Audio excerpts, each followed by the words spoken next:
Վարդան Այգեկցի խրատ աղքատության և խոնարհության մասին։ Կամավոր աղքատությունը շատ գովելի է։ Տերը ավետարանում երանելի է համարում նրանց, ովքեր հեռանում են աշխարհից և նրա բոլոր ախտերից և նմանվում են անինչք և անվարձ Աստծո որդուն։ Ինչպես վկայված է գրքում, շատերը դարձան կամավոր աղքատներ, և որովհետև ծանր է աղքատության բեռն ու լուծը, ինչպես երկաթե հնոց, այս պատճառով է ասվում, թե ավելի լավ է աղքատանալ, քան աղքատներին կերակրել։ Բայց բոլոր աղքատներին չէ, որ Տերը երանելի է համարում, այլ կամավոր աղքատներին և նրան, ով հեռանում է բոլոր մեղքերից։ Որովհետև շատ աղքատներ կան, որ գարշելի մեղքերով աներկյուղ ապրում են աշխարհում և աղքատացել են անհակ շնության, անարակ արբեցության պատճառով և կամ էլ գողեր ու ավազակներ էին և իշխանների ու թագավորի գործակալները կողոպտեցին նրանց և նրանք մնացին մեղքերի մեջ առանց զղջումի։ Ահա եղկելիներ և ոչ թե երանելիներ, որովհետև շատերն են, որ սաստիկ տանջվում են այստեղ, իսկ այնտեղ ավելի շատ պիտի տանջվեն։ Նույնպես և ոչ բոլոր մեծատուներն են, որ պիտի տանջվեն, թեպետ Տերն ասում է. «Վայ ձեզ մեծատուններ, որովհետև ձեր մխիթարությունն ընդունեցիք»։ Եվ դարձյալ թե մեծահարուստը դժվարությամբ կմտնի արքայություն։ Սակայն շատ մեծատուններ կմտնեն Աստծո արքայություն, եթե լինեն բարեսեր, ողորմած, անկաշառ, իրավադատ, խոնարհ, չզրկեն ուրիշներին, գողերին ընկեր չդառնան ու չշնանան, լինեն խնամող հայր-որբերին և այրիներին և բոլոր նրանց, ովքեր գտնվում են իրենց հովանավորության ներքո։ Դարձյալ ասվում է, թե Տերը երանի տվեց այն աղքատին, որը խոնարհ է հոգով, որովհետև անեզրական է այն բարիքը, որ խոնարհությունից է լինում, քանզի Աստուծո գործն է, ըստ այնմ, թե մեզ համար աղքատացավ, այսինքն մեծատունը խոնարհվելով ծնվեց կույսից, լվաց աշակերտների ոտքերը և նույն խոնարհությունը սովորեցրեց մեզ, որ այդպես վարվենք մեր եղբայրների հետ։ Ինչպես նաև իր ամբավ խոնարհությունը դրեց ընդդեմ սատանայի անմիտ հպարտության, քանզի հպարտը նման է սատանային, իսկ խոնարհը նման է Աստծուն, որի համար էլ Տերն ասում է. «Ով խոնարհվի կբարձրանա, ինչպես ինքը խոնարհվեց հայրական աթոռից»։ Իսկ ով հպարտանա բարձրամտությամբ, ինչպես սատանան, նրա նման կիջնի դժոխքի հատակը։ Եվ դարձյալ ասվում է, թե ճշմարիտ և Աստծուն հաճելի խոնարհությունն այն է, որ երբ անտեղի բամբասում են մեկին, դատապարտում ու ասում. «Մեղքեր ես գործել», նա հանձն է առնում հոժարությամբ և հավանություն է տալիս ուրախությամբ։ Դարձյալ հեզությունը չափազանց մոտ և կցորդ է խոնարհությանը, որովհետև հեզ է կոչվում նա, ով համբերում է եղբոր դառը բարկությանը։ Այսպիսիք էին Մովսեսն ու Դավիթը, որոնք հեզ կոչվեցին, ինչպես նաև Տերն ասաց. «Հեզ, այսինքն խոնարհ եմ սրտով»։ Նաև ներողամիտն ու համբերողն են կոչվում հեզ իրենց խոնարհամտությամբ, որն իրագործեց Տերը, նաև նրա բոլոր սուրբերը։ Արտաքին իմաստասերներից մեկի վկայությամբ հեզը նա է, ով համբերում է բամբասանքներին և արհամարհանքներին, չի վիճում, հանդարտ է և քաղցր վարքով, արհամարհում է մաղը, հաստատուն է ու հանգիստ։ Հիրավի, Տիրոջ կողմից երանություն տրվեց նրան, որովհետև այստեղ գովվում է մարդկանց կողմից, իսկ այն կյանքում կժառանգի անմահների երկիրը։ Ասածս վերաբերում է նաև բարվոք սգավորությանը, որը մարմնի կամ ունեցվածքի հափշտակման և հարազատի մահվան համար չէ, որովհետև Տերն երանելի է համարում այնպիսի սուգը, որը մեղքերի քավության համար է, երբ մարդը դառն արտասուքով և բազմակոծ ապաշխարանքով հիշում է իր մեղքերը, ինչպես Դավիթը, Մանասեն և Պետրոսը, և հույժ մղկտալով սգում է, երբ տեսնում է Սուրբ Ավազանի ծնունդներից որևէ մեկին մեղքից կործանվելիս։ Դարձյալ Մտաբերելով նախաստեղծի անկումը,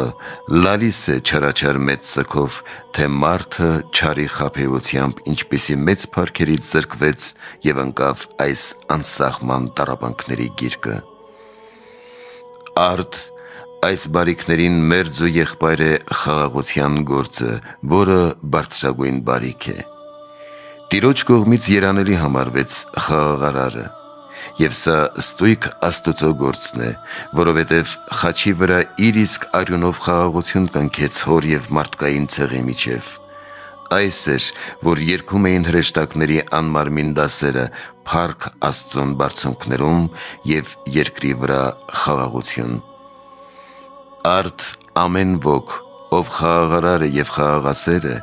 Աստուծո որդի է կոչվում, որովհետև Աստուծո որդու գործն է կատարում, իսկ նա, ով խռովարար է, խռովասեր, մարդկանց դրդում է խռովության ու ցավագին կռվի, սատանայի որդի է, որովհետև սատանայի գործն է կատարում։ Եվ որ ամբավ բարիք է խաղաղությունը, նայիր և տես, որ թագավորները, որոնք ունեն աշխարհի բոլոր բարիքները, սակայն խաղաղություն չունեն, չեն կարողանում խնդալ ուրախությամբ։ Բայց նախ մարդ իր հոգում և մարմնում պետք է հաստատի խաղաղություն, և ապա միայն կկարողանա տալ այլոց։ Նախ մարմինը պետք է դարձնել հոգուն ծառա, իսկ հոգին տեր ու թագավոր մարմնին։ Չափի մեջ պահել մարմինը սակավ կերակուրներով ու պարկեշտ զգեստներով, միայն որպես գրաստ հոգու բեռնակրության համար, որպեսզի կարող լինի բարին վաստակել հոգու պետքերի համար։ Չպետք է գիրացնել մարմինը, բազում ախտերով իշխան դարձնել տիրապատկեր հոգուն և ինքն իրեն միշտ խռովել, արդ, ով այսպես է անում, նա է խաղաղարարը, որին երանի տրվեց Աստուծո բերանով։ Եվ նա այնժամ միայն կարող է այլոց խաղաղություն պարգևել, հեռացնելով չար խռովությունը, որի շնորհիվ ըստ իր կարողության կկոչվի Աստուծո որդի։ Արդ խաղաղությանը գալիս և միանում են անուխակալությունն ու անհիշաչարությունը, որոնք նույնպես Աստուծո գործերն են, որ ինքը կատարեց և ապա մեզ սովորեցրեց կատարել։ Քանզի մեր նախաստեղծ հայր Ադամն ու նրա որդիները անչափ մեղքեր գործեցին Աստուծո առջև, որովհետև թողեցին նրան և նրա հրամանները և հավատացին թշնամուն սատանային և նրա խոսքերը պաշտեցին։ Սակայն Տերը ողջ չպահեց և չհիշեց մարդկային ցեղի չար մեղքերը, այլ հենց նրանց համար խոնարհվեց անճարելի փառքից և մարմնավորվեց, մարդկանց որդիների գործած չարիքների փոխարեն բարին հատուցեց խաչով ու չարչարանքներով ազատելով մեզ պատվիրանազանցության անեծքներից։ Նույնը մեզ պատվիրեց անել և պահանջում է մեզնից, որ երբ մեկը չար խորի կամ գործի մեր հանդեպ, մենք բարին հատուցենք նրան, որպեսզի ըստ մեր կարողության նմանվենք Աստուծո որդուն։ Ահա սա է անեզրական երանությունն ու ամենայն գովության արժանին։ Իսկ եթե միշտ հիշում ենք մեր եղբայրների չար գործերը, կուտակված ոխը մթերելով, պաղում և ուռճացնում, հնարավորության դեպքում վրեժ լուծում և չարի փոխարեն չար հատուցում, ահա սիրելիներս, գործակից եղանք բանսարկուին, որովհետև կատարեցինք նրա կամքը, քանզի չարն էլ ոխը մթերած պահելով Աստուծո և մարդկանց հանդեպ, Ադամին դուրս հանեց դրախտից։ Ապա տես, ով մարդ, թե որքան մեծ չարիք է, երբ որևէ մեկը բարու փոխարեն չար է հատուցում։ Եվ արդ ամեն ոք թող ճշմարտապես ճանաչի և մտապահի, որ ոխակալը եթե անգամ կատարի բոլոր տեսակի բարեգործությունները և մահու չափ ճգնի, իզուր կլինեն նրա վաստակն ու քրտինքը և անընդունելի Աստծուն։ Այս է վկայում նաև բան Աստուծո խոսքն ու հրամանը, երբ ասում է. «Եթե չներեք ձեր սրտում եղբոր հանցանքները և չքերեք ոխը ձեր հոգուց, իմ երկնավոր Հայրը չի թողնի ձեր հանցանքները դատաստանի օրը»։ Նույն խորհրդով է գրում նաև առաքյալը. Արևը թող մայր չմտնի ձեր բարկության վրա, որպեսզի չար սատանան չմիանա ձեզ հետ ձեր անկողնում և անչափ չարիքներ խորհել չտա ձեզ ողջ գիշեր։ Դա է պատճառը, որ Տերը հրամայեց թողնել պատարագը սեղանի վրա և գնալ հաշտվել եղբոր հետ։ Տեսնում ես, որքան ահավոր խոսքեր է մեջ բերում, որ ջանաս և նախքան պատարագին մասնակցելը հաշտվես եղբորդ հետ։ Արդ մեղանչեց ընկերդ քո հանդեպ փոքր-ինչ, չէ որ դու էլ Աստծո հանդեպ ես բազում մեղքեր գործել։ Եթե ներես եղբորդ փոքրիկ հանցանքը, ապա Աստված էլ կթողնի քո բազմապատիկ մեղքերը։ Դու գիտես, դատաստանն այսօր Աստված քո ձեռքն է տվել, և եթե դու քո ծառայեկցի 100-ը չես զիջում, այլ ջանում ես խեղդել նրան, քո Տերն էլ չի թողնի քո 500-ն ու 1000-ը։ Դու կամենում ես աստվածանալ և վրեժ լուծել և չես հավատում, թե Աստված ինքը կարող է վրեժ առնել։ Դու իբրև մարդ կարող ես ընդամենը մի փոքր վրեժխնդիր լինել, բայց եթե թողնես Աստծուն, ապա նա իբրև ամենաբարձրյալ կարող է վրեժ առնել թե այստեղ և թե հանդերձյալ կյանքում։ Մի բամբասիր և որևէ մեկից վրեժ մի լուծիր, մի հափշտակիր Աստծո դատավարության աթոռը, որովհետև Աստված ասաց. «Իմն է վրեժխնդրությունը, քանզի ես եմ հատուցում»։ Նաև մարգարեն ասաց. «Վրեժխնդիր է Աստված, երբ կատարում է զրկվածների իրավունքները»։ Ինչպես նաև առաքյալն է ասում. «Չարի փոխարեն չար մի հատուցեք, այլ բարու միջոցով հաղթեք չարին, իսկ եթե քաղցած է քո թշնամին, հաց տուր նրան»։ Արդ այս բաներն ըստ մեր կարողության կատարելն է, որ մեզ նմանեցնում է Աստծուն։ Դրա համար աղաչում եմ ձեզ, թողնենք այլոց մեղքերը, որ Աստված էլ մերը թողնի։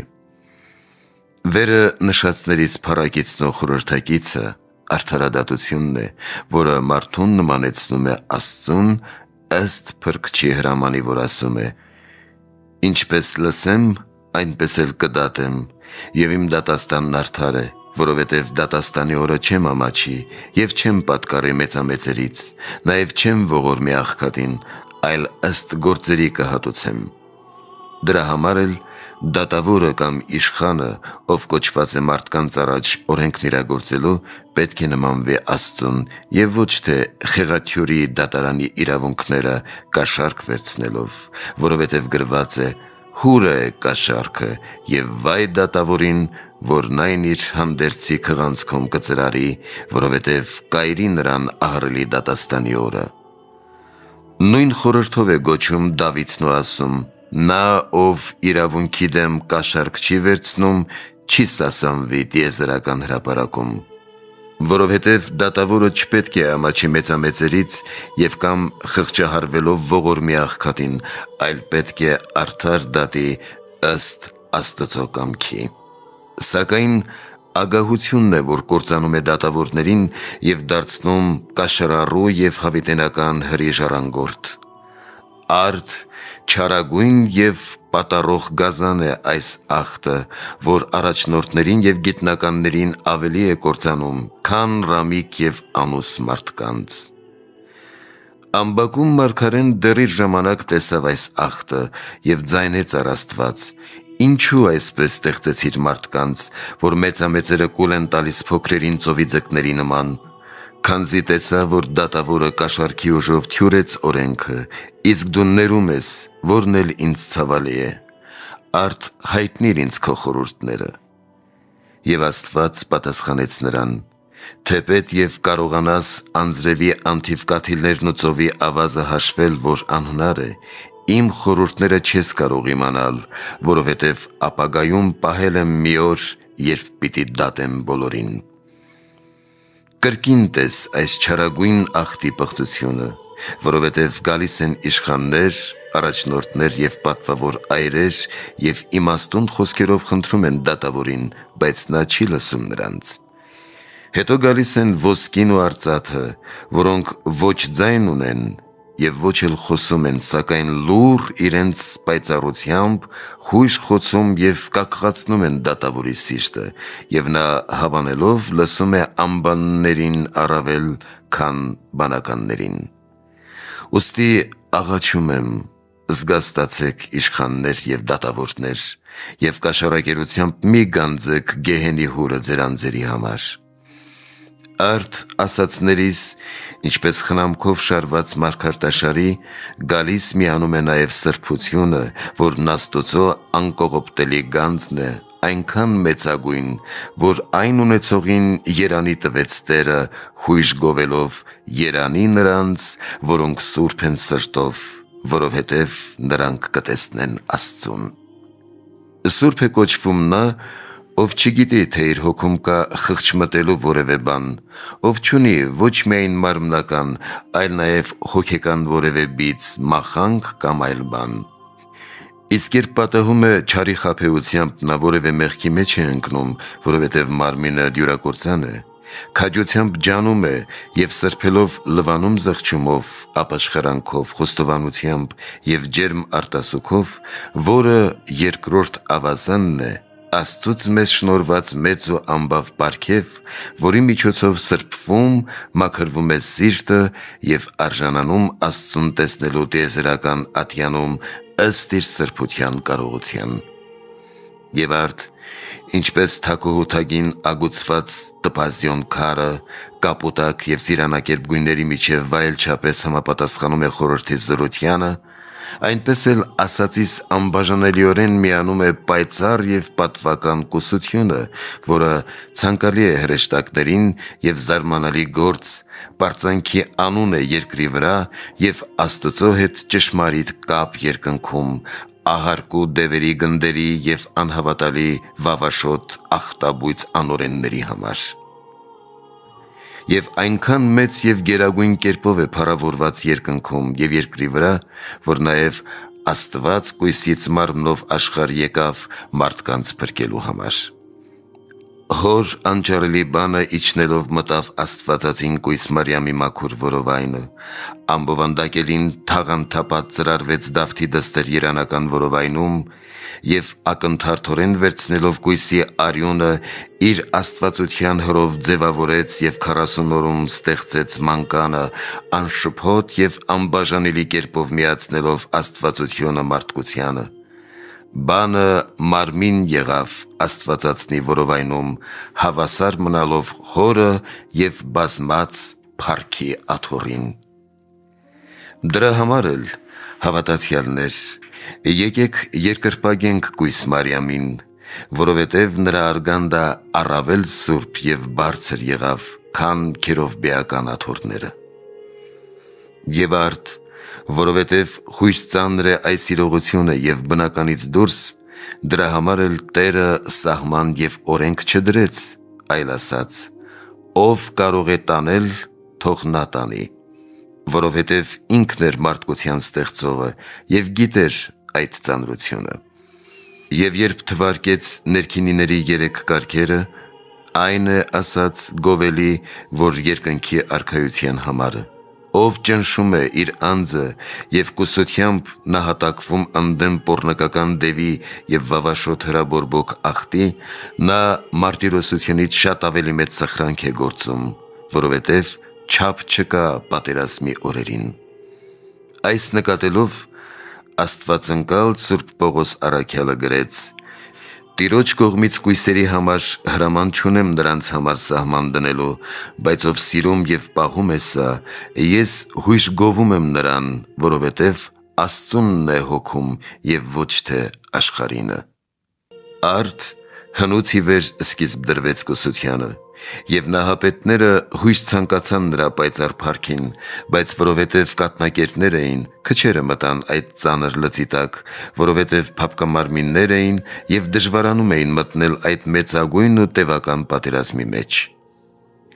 Իսկ նոր ժամանակներում շատերը ցանկացան նրա գեղեցիկ եւ լուսավոր անունը եւ անթիվ հոգիներ կամավոր մտան կուսության հանդես եւ հանձնարան այդ ծանր լուծը խաչի խորհրդի դառը վաստակով, որովհետեւ դառնություն ճաշակած այրեր էին եւ հաստատուն սիրով իրենց տիրոջ հետ բևեռվեցին խաչին։ Հնում Հեսուն, Եղիան եւ Հովհաննեսը կուսությամբ նահատակվեցին։ Դանիելն ու 3 մանուկները Բաբելոնի թագավորի կողմից ներքինիներ դարձան։ Մեծ Նոյը եւ ցանկալի Հովսեփը կին ունեին, բայց զսպված էին ողջախոհությամբ եւ գրքերում կույսերին հավասար փառավորվեցին։ Իսկ նոր ժամանակներում ծաղկեց եւ հայտնի դարձավ կուսության պսակը, եւ ոչ ոք չի կարող հաշվել նրանց թիվը, ովքեր պահեցին այն, որովհետև Տերը ծնվեց կույսից, եւ շատերը քաջալերվելով մտան կուսության նեղ ճանապարհը։ Առաքյալներից Զեբեդեոսի որդիներ Հովհաննեսն ու Հակոբոսը, ինչպես նաև Թովմասն ու մյուս Հակոբոսը ապրեցին կուսությամբ։ Ապա առաքյալներին հետևողները եւ անթիվ միանձինք քաջալերվեցին եւ սիրով պահեցին այն, որովհետեւ խաչի վրա ծաղկեց կուսության պտուղը։ Եվ ապա որպես խաշներ գրոհելով դեպի երկնավոր աղը, նրանցից շատերը սրանով բարձրացան անմարմինների բանակը։ Նրանց ազգականներն այդ տեսնելով եւ իմանալով հորդորվեցին բարի նախանձով եւ իրենց ցանկասեր ու ախտակիր մարմինով մտան կուսության ասպարեզը։ Կանանցից շատերն էլ սուրբ կուսությամբ առավել բարձրացան, քան տղամարդիկ, որովհետև սպանեցին մարմնական ցանկությունները եւ սանձեցին վավաշոտ ախտը, որը կար նրանց բնության մեջ, որովհետև սիրեցին Քրիստոս Փեսային եւ ցանկացան նրա սուրբ եւ պայծառ արագաստը։ Եվ նրանցից շատերը փառաբանվեցին այնքան, որ հրեշտակներն անգամ զարմացան, որովհետև նրանք մեծ փափագով ցանկացան Քրիստոսին եւ կուսությամբ հեղեցին իրենց արյունը նրա համար։ Աստծո բանի Հիսուս Քրիստոսի կույս վկաներ եւ քարոզիչներ դարձան Փիլիպոսի 4 դուստրերը, զարմանալի թեքխը, սքանչելի սանդուղտը եւ մեր բարձրահամբավ եւ բեղմնավոր մայրը, հրեշտակներին ցանկալի Սուրբ Հռիփսիմեն, նրա ընկերները, Վարվարան եւ Հուլիան, Փեփրոնյան եւ Եվպրաքսիան եւ անհաշիվ ուրիշներ։ Եվ ստեղծվեցին կանանց ու տղամարդկանց վանքեր ու մենաստաններ։ Եվ կուսությունը, որպես ընդհանրական սովորություն, այնքան առատացավ, որ համարվեց մի հեշտ ու անտանջանք գործ։ Իսկ մեզ մոտ վերջին ժամանակներս շատերն անխորհուրդ եւ անտեղի են տրվում այս գործին, որովհետև հույս ցանկալի է կուսության համբավը եւ առանց քննելու կամենում են կուսական մարմնով հեշտությամբ վայելել, ուտել եւ խմել, աստվածացնելով որովայնը։ Իսկ վերջում, չկարողանալով դիմանալ, կործանվում են չարաչար ախտից եւ դուրս գալիս միաբանության ուխտից, որը կնքեցին Աստծո հետ եւ կուսության փոխարեն իրենց անձերում այնպիսի զազրատեսակ ախտեր են կրում, որոնք ոչ ոք չի կարող պատմել բերանով։ Բայց կույսը դերևս նա չէ, ով միայն չի խառնակվում կանանց վավաշոտ մարմնին եւ իր անձը հեռու է պահում այլ զազրատեսակ խառնակություններից, այլ Սուրբ գրքերում նա է կոչվում կույս եւ որ պայծառ եւ մաքուր կուսության հետ ունի նաեւ ողորմություն, որ չխավարի հիմար կույսերի հետ միասին։ Ունի նաեւ անուխակալություն եւ խոնարհություն, պահքերի պարկեշտություն եւ աղոթքների տքնություն, իմաստուն համբերություն, ինչպես նաեւ աննենգ սեր Աստծո եւ մարդկանց հանդեպ, չի սասանվում անպատշաճ բարկությամբ եւ չի վառվում ագահությամբ իսեր արծաթի կամ այլ նյութական բանի, սանձում է մեծ վիշապին լեզուն եւ մարում նրա սաստիկ հուրը։ Քիչ է հոգտանում երկրավոր բաների մասին ըստ առաքյալի, մենք ունենք կերակուր ու հանդերձ եւ բավարարվենք այդքանով, ինչպես նաեւ միշտ խորում է երկնավորի մասին, որովհետեւ այնտեղ է գանձվում ամեն ինչ։ Ահա, սիրելիներ, Այսպիսին են ճշմարիտ կույսերը, որոնք կարող են ահավոր հրապարակում անաչառ դատավորի առջև կրել կուսության անունը։ Եվ նա էլ կպատվի նրանց տիեզերական ատյանում և արեգակի նման շուշանափայլ կպսակի նրանց իտես հրեղեն և հողեղեն արարածների։ Ուստի աղաչում եմ, ջանացեք քաջությամբ և արիաբար կռվեցեք վավաշոտ ախտի և պոռնկական դևի դեմ,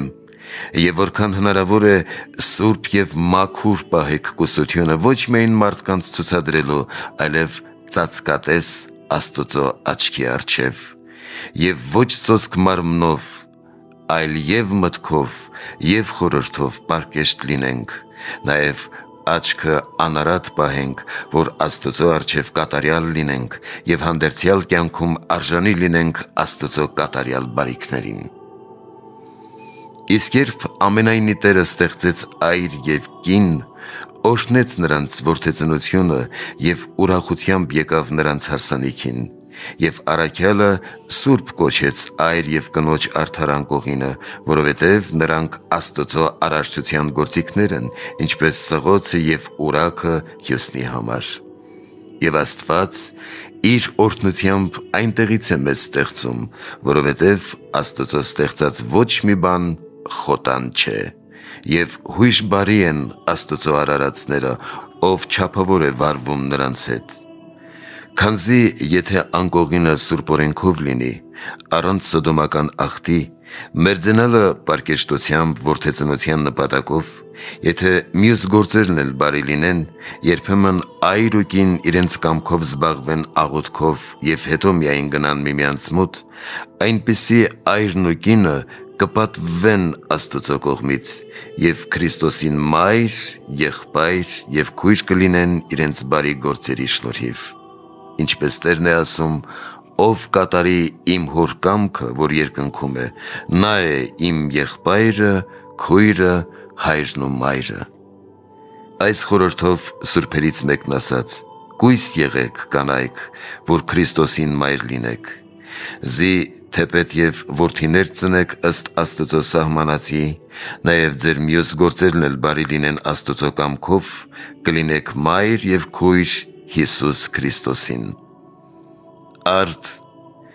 քանի որ այսպես քաղցր, բարեգութ և մարդասեր է Աստված, ապա մի եղեք անհույս և սաստիկ մեղքերով մի հեռացեք նրանից, այլ օր ու գիշեր ջանացեք ամենայն բարեգործությամբ,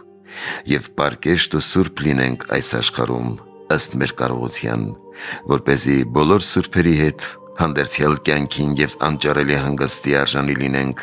մեր Տեր ու Փրկիչ Հիսուս Քրիստոսի շնորհներով ու մարդասիրությամբ, ում հետ էլ